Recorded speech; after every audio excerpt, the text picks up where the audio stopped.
Hey, what's happening, YouTubers? Done a little modification to my arrow building setup that I'm really just kind of getting into, but wanted to share it with y'all in case this is something to maybe help y'all out. Anyways, as I started doing this, I started realizing that, this is a lot of little parts that I'm moving around all the time every time I want to build an arrow or whatever, and so I figured I'd try to compact it all onto this one board so that I can do everything in one spot, and then just hang this up on my garage wall or whatever with some hooks whenever I'm not using it. So like I said, just figured I'd want to share this with you. If this is something y'all are into, maybe this is something you might want to do. So there's nothing here that's earth shattering, just I kind of like the way that it's set up, and it's kind of simple and super cheap to do. So anyways, I got the arrow cutting saw mounted here on the board, lined up with just the measuring square, so when you want to cut your arrows, you get them to the length you want and you cut them off.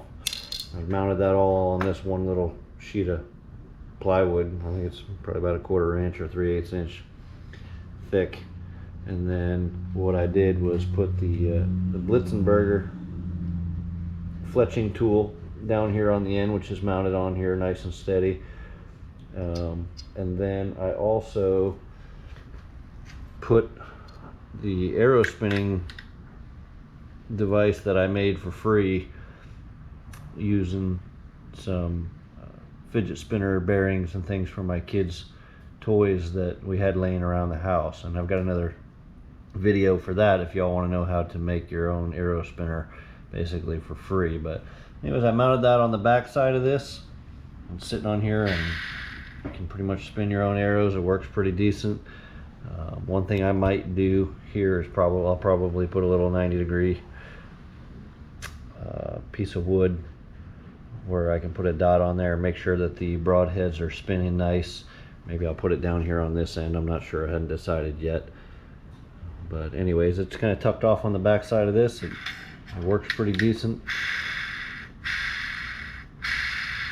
The bearings on those fidget spinners are pretty good, and so it works great as far as spinning these arrows and making sure that everything is nice and tuned the way you want. And that's pretty much it. The one thing I thought I might also do is, because I don't have a squaring tool for the end of my arrows,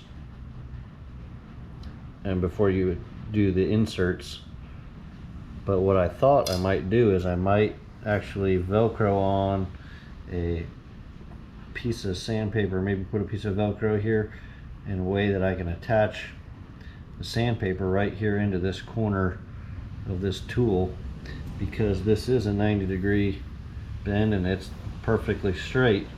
So I figured after I cut the arrows, I can mark the tips of this arrow with some silver Sharpie and then square it off right on here, keeping my hands on there, and then I can just sand the ends down and make sure that that squares up real nice. And it's not going to affect me being able to cut the arrows at all in any way, shape, or form. So that's one thing I thought I could do without having to spend whatever it is, of 20 or 30 bucks for an arrow squaring device. So anyways, hope that helps. It's something I've just started really getting into. It's really made a difference here actually in my shooting this season already, this is pretty much my 3rd season of archery hunting. And I bought some new arrows, and now I'm starting to realize that I wanted some different fletchings and things on there, because I was getting better groups, but now that I'm fletching my own arrows and have them set to the offset that I really like and tuning them really good, that I'm actually seeing quite an improvement in my groupings that I'm shooting at 25 and even 35 yards. So anyways, like I said, this whole setup here, I can cut my arrows, spin them, fletch them, do my inserts and square everything up, and then just hang this on the garage wall and tuck it up out of the way. So I thought it was a pretty neat idea. Just wanted to share it with y'all. Anyways, I hope it helps, And I hope you guys get to get out and do some archery season wherever you're hunting at. We're down here in Florida, and we're already going into our muzzleloader season already. It's 104 degrees today with the heat index. It's pretty miserable on some hunting days with the heat, but for the rest of you guys that actually get to hunt some cooler weather, good luck out there, and God bless.